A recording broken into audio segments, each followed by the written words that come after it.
Hello everyone, welcome to another night at the Fireside Tales.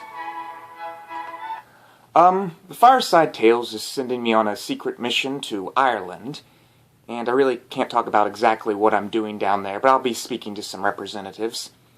But anyways, I thought to celebrate the occasion, I would do a story from Ireland. That's what I've got here.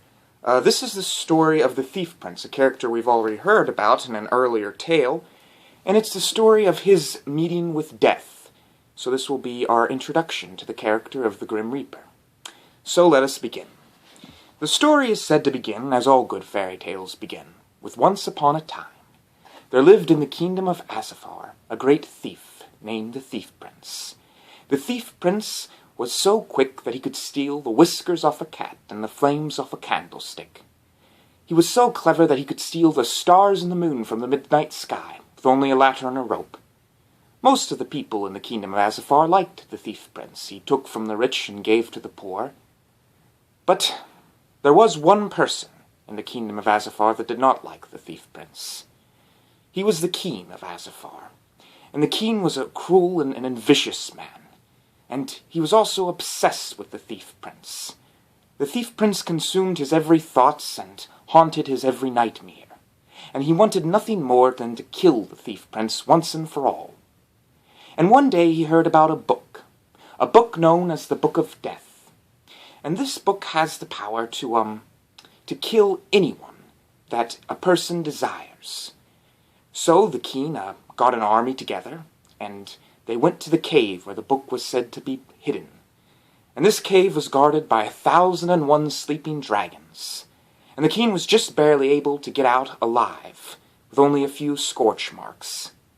But anyways, he sat down and began to read the book, and discovered that 20 people would have to kill themselves in order to summon the Grim Reaper to do your bidding. So the king did just that. He got 20 of his most loyal servants to cut themselves across the throat. And there before them stood the Grim Reaper. And the king said to the Grim Reaper, "I do not want you to just kill the Thief Prince. No, that would be too easy. I want you to kill his wife instead. I want him to suffer, and if she is not in the living world, he will not be able to live in this world either. He goes wherever she does." So the Grim Reaper bowed its head, and it stuck off to the Thief Prince's house, and it passed through the open window, and it saw the Thief Prince's wife laying there, and with its long claws it grabbed hold of his wife's soul, and it dragged it off into the tunnels of death. Well, when the Thief Prince woke up the next morning, he found his wife dead, lying beside him. And great was the Thief Prince's mourning. For months he could not eat or sleep, or just barely. All the colour seemed to fade from the Thief Prince's world, and he couldn't feel the warmth of the sun, or hear the singing of the birds. And his friend Red Fox felt so bad for him that he began to look into the matter and discovered what the king had done, and resolved that the two of them would have to try and save the Thief Prince's wife. So he went up to the Thief Prince and told him his plan. "Look, Death, he unfairly took your wife, and you need to get her back. We will go to the tunnels of death and save her." And the Thief Prince wasn't sure, but finally he said, "All right, I suppose we'll have to try." And so that is what they did. They got a great big ship, and they set off out into the ocean. Now, if you were to set out into the ocean today in a boat, you wouldn't get anywhere. But back then, there was still a sense of wonder and a sense of adventure, and people could find all sorts of stuff, all sorts of different magical things, if they just simply, looked for it. And anyways, that's what the Thief Prince and Red Fox did. They traveled to many islands. One of them was an island of fairies, and the fairies were, all these half-angel things. They were half celestial, half earth. And anyways, they flew around with bright lights in their hands. And the Thief Prince saved the Fairy Queen from an arrow wound on her leg using some herbs. And the Fairy Queen was so grateful that she gave the Thief Prince a shining orb, and said it would always provide hope for him, even in the darkest of hours. And anyways, they headed off. Next they went to the island of the skeleton creatures. And the skeleton creatures were the assortment of bones of fallen warriors, and some of them stood as tall as trees. And under the light of the autumn moon, the Thief Prince and the Skeleton King held a dance-off, and the Thief Prince won. So the Skeleton King gave him a bone that would always point towards death. Now, not much else happened on their journey, but I will make note of one other thing. As the Thief Prince was sitting on the side of the ship, he saw a bright star, and the star came towards him, and it seemed to get closer and closer, and soon the Thief Prince realized that it was an angel, with long blonde hair, and the brightest blue eyes.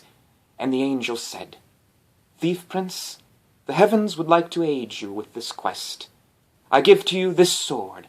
And she held out a sword for him, and he took hold of it. "This is the seventh sword, the sword of the angels and the sword of light." And he pulled it out.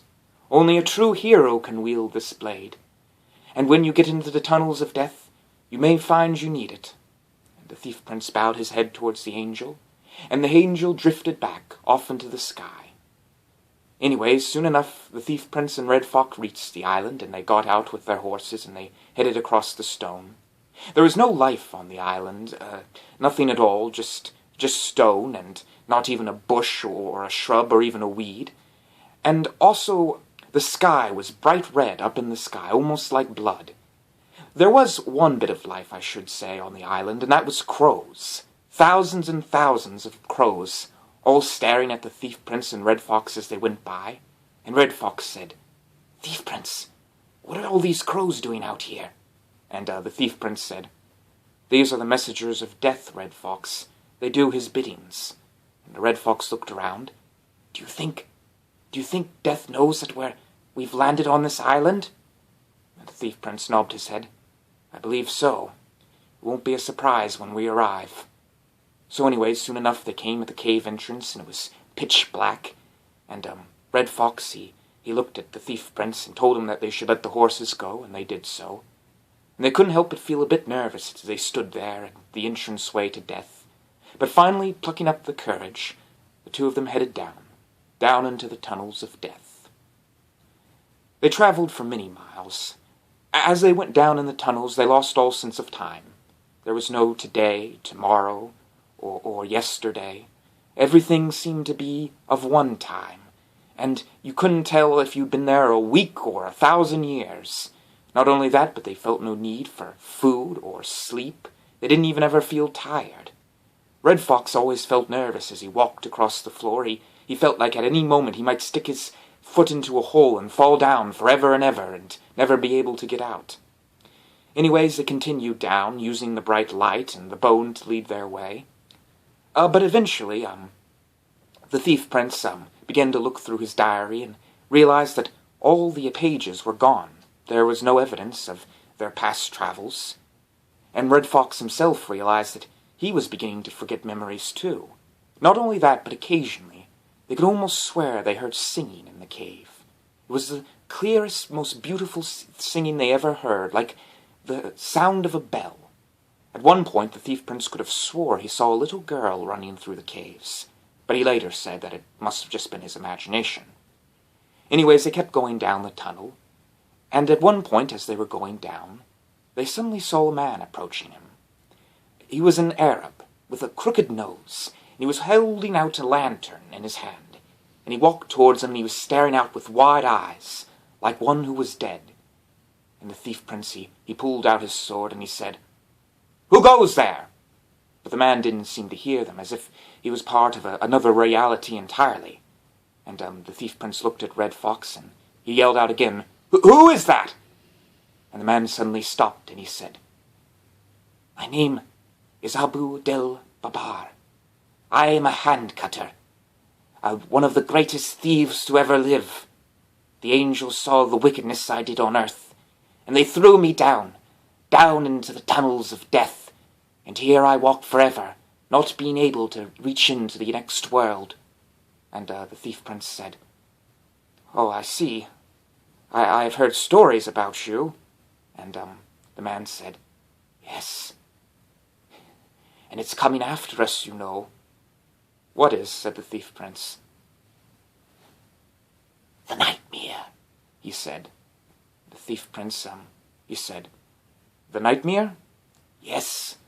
You see, long ago, in the age of darkness, mankind was almost destroyed by a monster, a beast from hell known as the Nightmare. It is made out of all the terror and all the fear that we human beings on this world feel. The Nightmare almost destroyed mankind.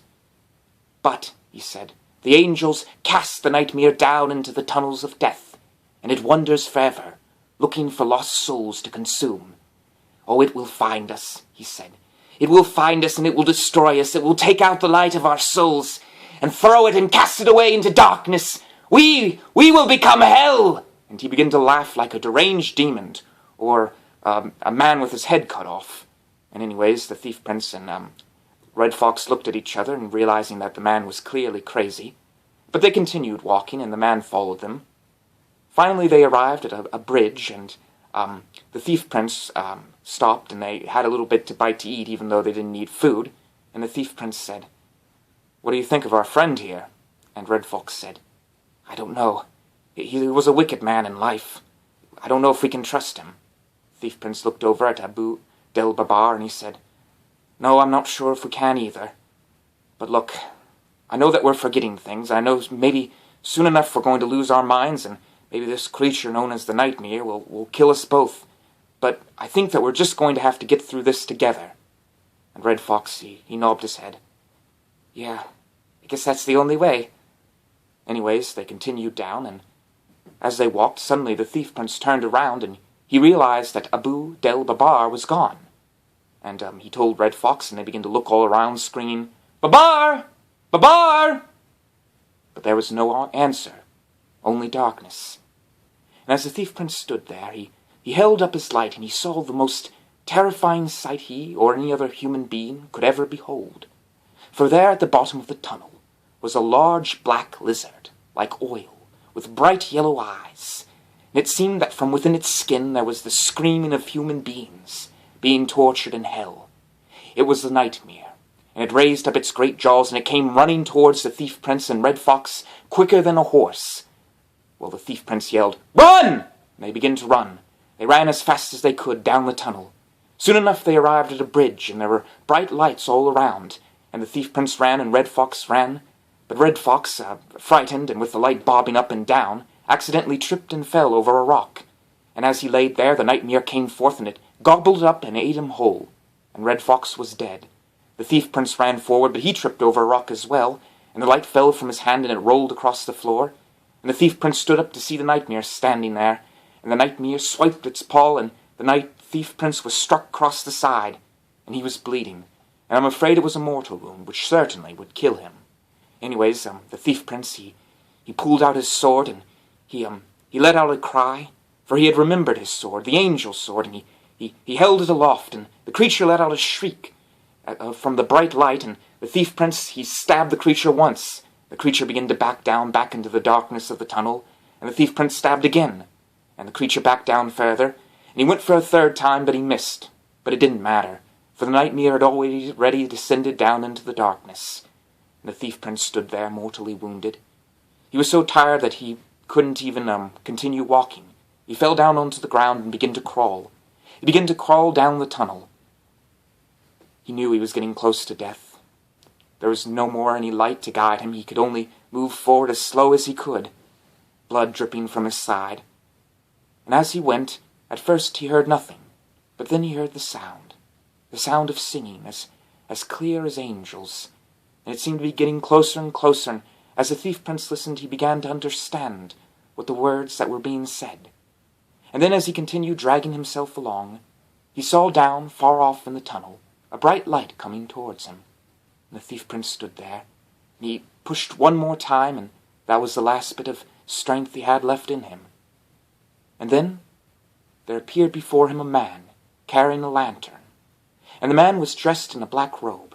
And the Thief Prince began to claw at the man's robes, and the man stood over him, and he dropped down his long claws, and he touched the Thief Prince.